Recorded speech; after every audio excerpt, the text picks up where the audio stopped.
Lehman, on est ravis de te recevoir. Merci d'avoir accepté l'invitation. Comment ça va? Tranquille, et toi? Ça va, super.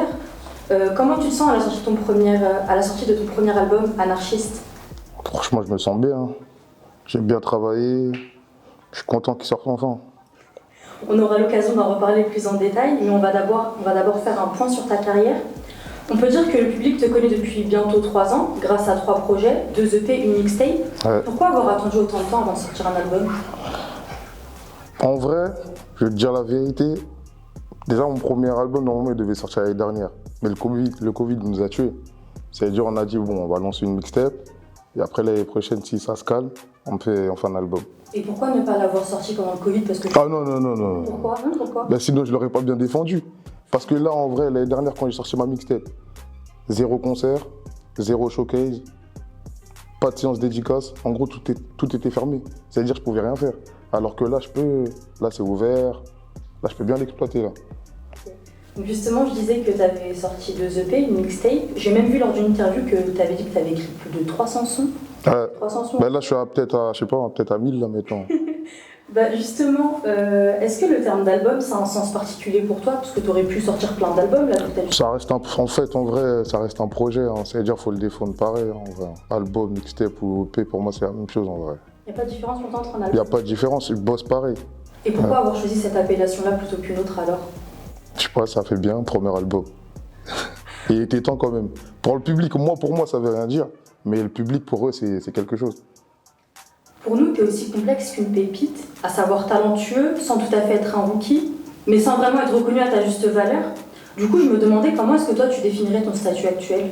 C'est-à-dire, est-ce que tu penses que tu es assez connu? Est-ce que tu penses que tu es une pépite? Est-ce que tu penses que... Enfin, quel tournant je pense que ta carrière va pouvoir prendre? en vrai, on n'est jamais assez connu. Hein. Parce que, je sais pas, il y en a, ils connaissent pas Jay-Z. Hein. C'est-à-dire, je sais pas, en vrai. Pour moi, je suis où je dois être pour l'instant. Et où t'aimerais être où? Je sais pas, trop loin de ouf, loin de fou. Ta précédente mixtape, Vol 169, a été très... Oh, tu l'as bien dit, moi j'arrive pas à le dire. Mais c'est ton... c'est ton projet. Je te jure, je bug tout le temps. C'est mon projet, mais j'arrive pas à le dire. Ah, grave. Je dis Vol 169 pour aller plus vite. Mais non, il y a trop de S en fait. Ouais, je suis d'accord avec toi. Du coup, est-ce que c'était pour toi une sorte de carte de visite dans le paysage musical français? Non, c'était pas une carte de visite celui-là. Parce qu'en fait, j'avais sorti 2 EP. Pour moi, c'est ça les cartes de visite. Mais Vol 169, pour moi, c'était un projet en plus. Quoi.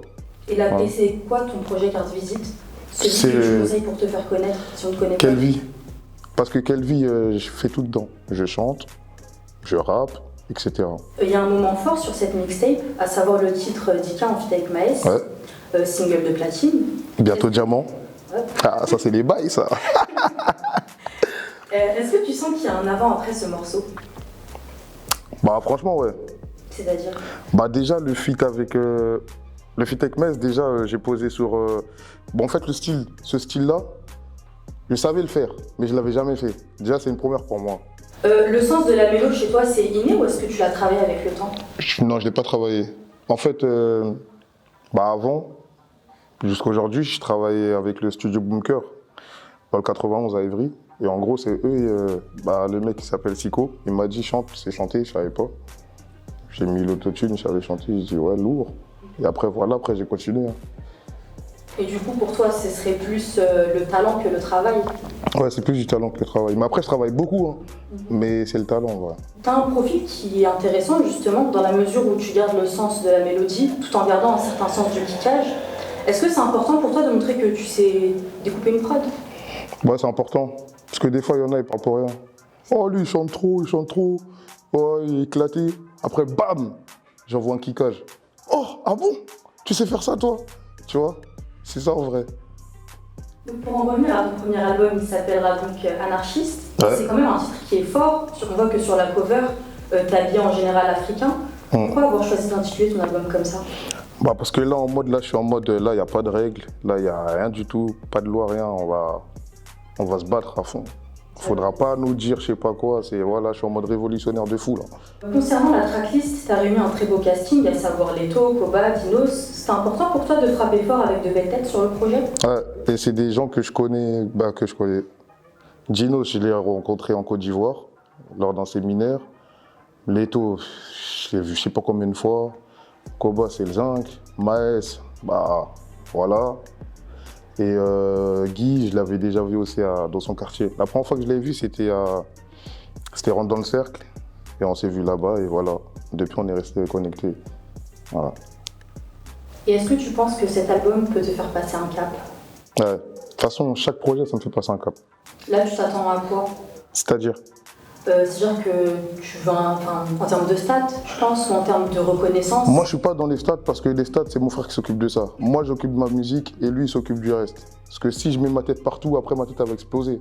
Je vais péter les plombs, je commence à devenir fou. Je vais marcher dans la rue tout nu. Mais tu vois, ça veut dire moi, je me concentre sur la musique. En fait, là, le projet, je vais pas mentir, j'ai pas rappé. J'ai plus mis mon côté mélodie en avant. Parce que je veux que les gens, En fait, moi, je veux rester dans ce créneau-là. J'en ai marre de kicker comme un fou. Et qu'est-ce qu'on peut te souhaiter pour la suite? Devenir riche, dépasser Jay-Z, tout ça, là. Tous ces connards-là. La réussite. Tout, en vrai. Hein. Souhaitez-moi tout, carrément. Ouais. C'est de belles ambitions et merci d'avoir fait cette interview. Merci à vous. On va ensemble.